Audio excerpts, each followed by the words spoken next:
The birth of a new European world.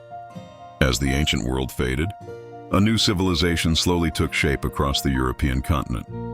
Kings, nobles, monks, merchants, warriors, and farmers all played their parts in building a society unlike anything before.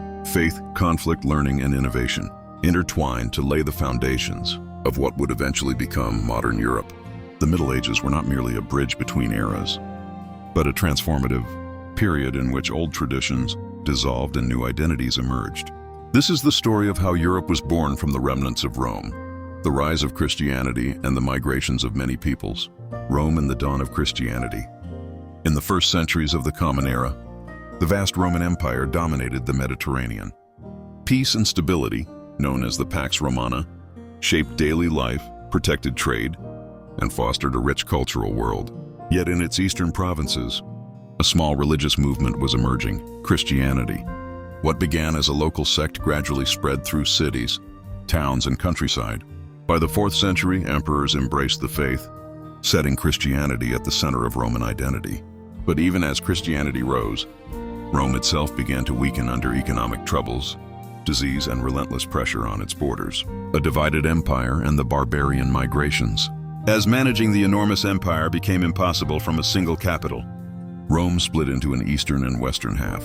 The east, ruled from Constantinople, remained wealthy and urban. The west, however, grew rural and fragile. Meanwhile, beyond Rome's northern edges, Germanic peoples were on the move, pushed by complex migrations and led by ambitious warlords. Over time, they crossed imperial borders, sometimes as allies, sometimes as conquerors. The Western Empire began to lose its lands piece by piece. When the young emperor Romulus Augustulus was deposed in 476, the Western Empire collapsed, marking a turning point in European history, the rise of Germanic kingdoms. By the 6th century, Western Europe was a patchwork of kingdoms ruled by Germanic elites. The Ostrogoths ruled Italy, the Visigoths governed Spain, and the Franks dominated Gaul. These new rulers blended their traditions with those of the Romans, slowly adopting Christianity and Roman customs. But the infrastructure they inherited was crumbling.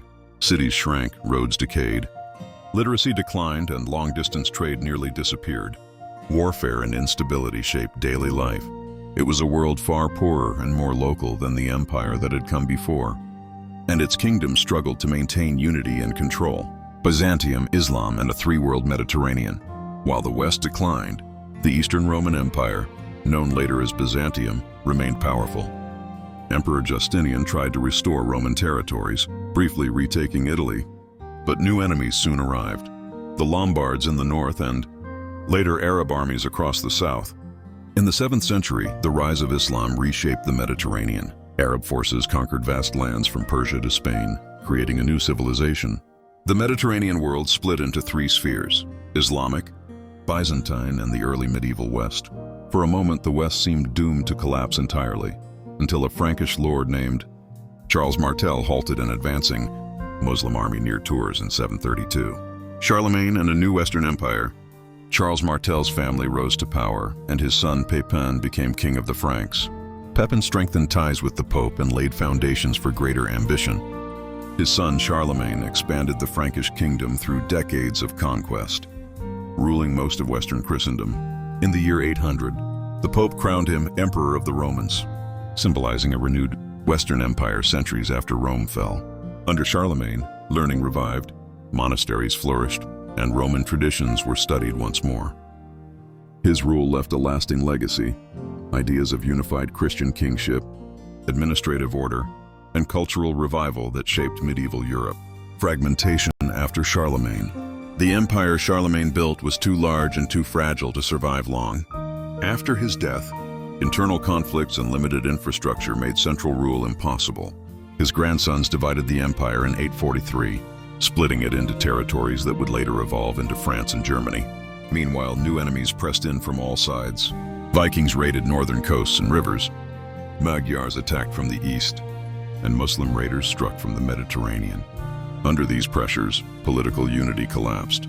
Local authority replaced imperial power, and Europe entered one of its most turbulent centuries. The age of castles and the roots of feudalism. As chaos spread, kings found themselves unable to protect their lands. Local nobles built wooden fortresses, early castles from which they controlled surrounding villages and fields. Peasants, once part of infantry armies, now faced heavily armed cavalry. The stirrup and improved horse equipment transformed warfare, making mounted warriors essential. Only wealthy nobles could afford this new style of fighting, and so a warrior aristocracy emerged. Power depended on personal loyalties.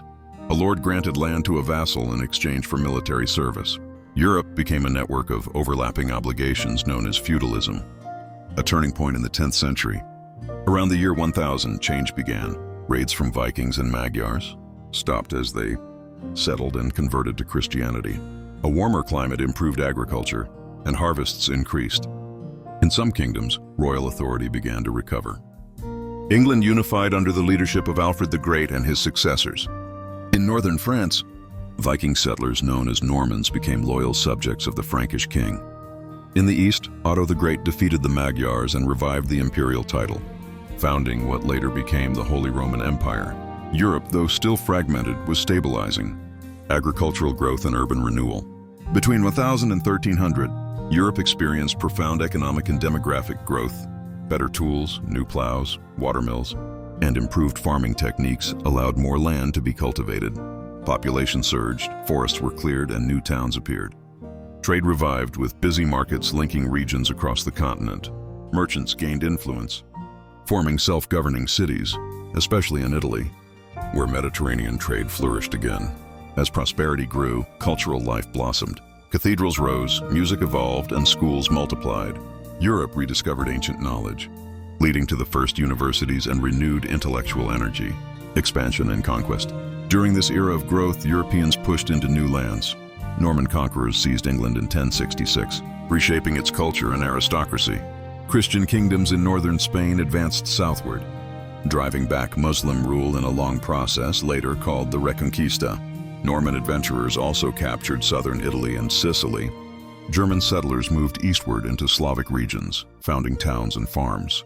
Beyond Europe, Crusader armies traveled to the Middle East after Pope Urban II called for the liberation of Jerusalem. Though the Crusader states eventually fell, the movement revealed a new confidence and ambition within Western Christendom.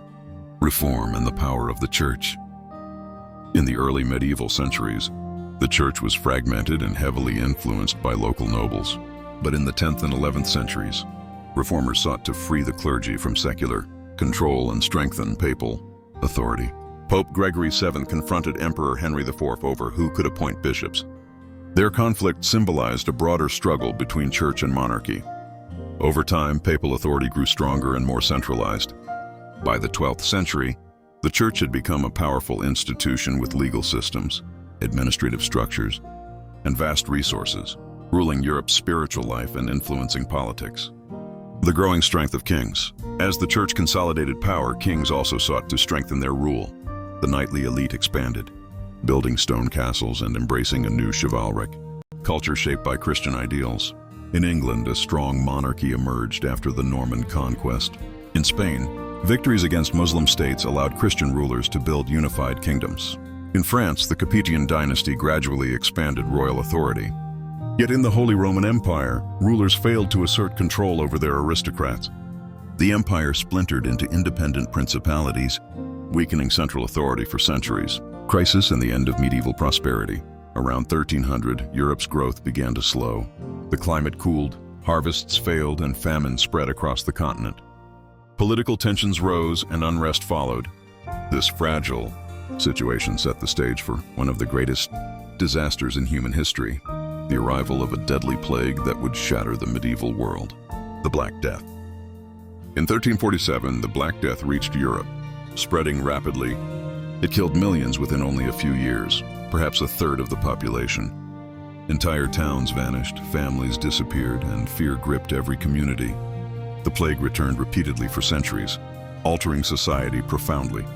With so many dead, land became abundant and labor scarce. Peasants and workers demanded better wages and conditions, leading to revolts that were usually crushed. Yet over time, the balance of power shifted. In Western Europe, peasants gained freedoms and workers enjoyed higher pay. Innovation and cultural revival. Despite the devastation, the later 1300s and 1400s saw remarkable creativity. New technologies appeared, improved metal tools, mechanical mills, eyeglasses, and above all, the printing press, which revolutionized the spread of knowledge. Cities recovered quickly, becoming hubs of trade and learning. In Italy, a cultural movement known as the Renaissance emerged, celebrating the achievements of ancient Greece and Rome and exploring new perspectives on humanity and the world. Thinkers of this era viewed the previous centuries as dark, positioning themselves as the beginning of a new age. Gunpowder and the transformation of war. The late Middle Ages witnessed another revolution. Gunpowder, cannons shattered castle walls, and simple infantry armed with firearms could defeat armored knights. Warfare became more expensive, requiring large, organized armies. Only kings could afford them. As monarchs centralized military power, they also strengthened their governments. The warrior nobility gradually transitioned into administrators,